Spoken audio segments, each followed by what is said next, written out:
Have you ever made jollof rice with roasted pepper before? Like you roast the pepper before you prepare the jollof rice.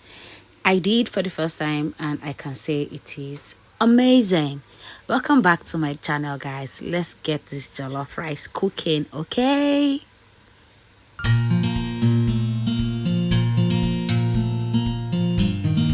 So first, my peppers, tatashe, the small pepper, onions, garlic, which had already been washed.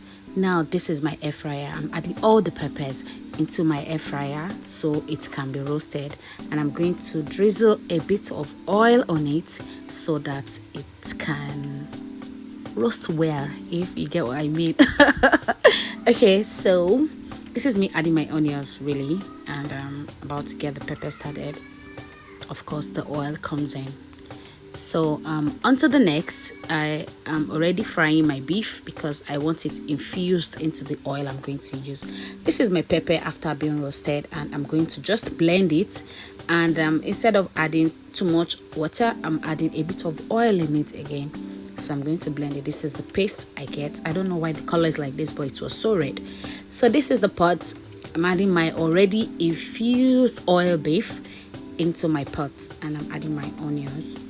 I'm going to fry it for a while, adding my bay leaves and fry more. My thyme, my curry, they have all been added into this. I usually use Dokros. These are my best Korean thyme.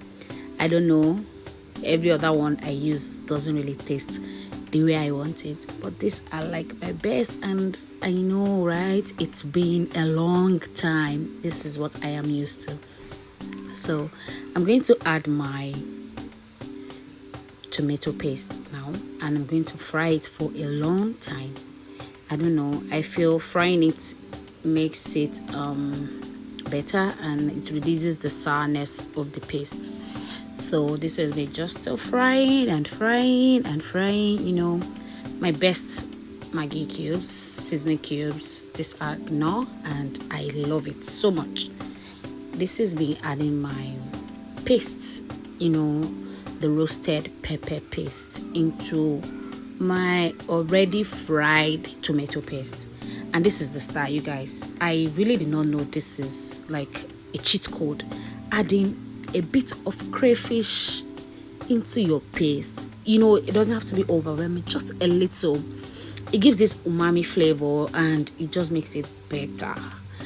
Okay, scratch that. Now I'm adding my washed rice already. I'm not parboiling my rice. I don't know how to do that.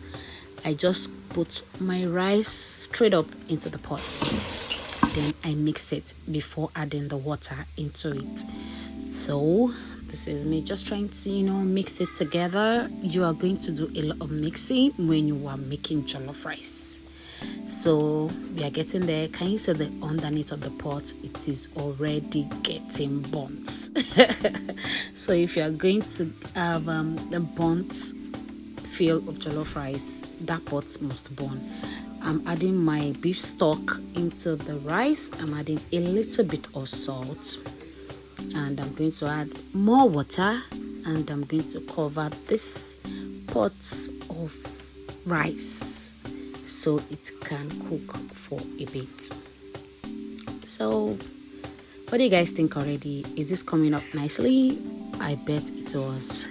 So I'm going to cover my pot now, and I'm going to allow it simmer for some minutes. I think it's used about 15-20 minutes, and this is where we are right now. My jollof rice is already bubbling. Okay, so this is the best part of the jollof rice. Please listen carefully. As you can see, the rice is not well cooked yet.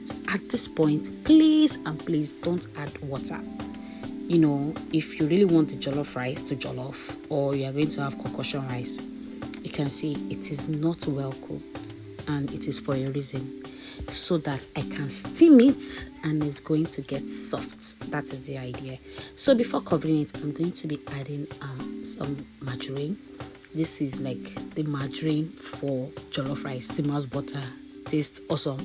I'm going to add it, cover it with some aluminium foil, and I am going to roast. I'm adding my onions too, so everything can steam together. and this is me covering it with the aluminum foil and covering it to make sure that it steams well. After time, I come to turn it, then cover it back, turn and cover it back till it's soft to the taste or the perfect way I want it to be. Don't be scared, your jollof rice is going to burn, but then you have to just leave it that way to get the jollof rice feel. For your perfect pot of jollof rice, it has to burn. That's like a recipe. Okay guys, so this is me just still trying to turn it, steam it more, turn it, steam it more.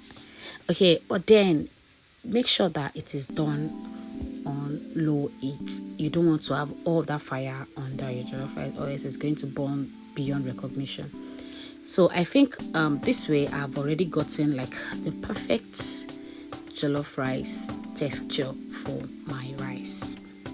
It was already coming out well, and guys, this jollof rice was something else. It was perfect.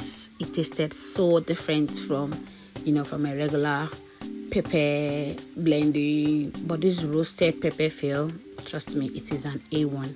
So this is my rice already plated for eating, with the salad and the beef. You guys, eating jollof rice and salad is just the best combination ever. And can you see those soft yummy beef, peppered beef? Awesome. What do you guys think? Will you be trying this recipe at home? I think you're going to love it. Thanks for watching. Bye.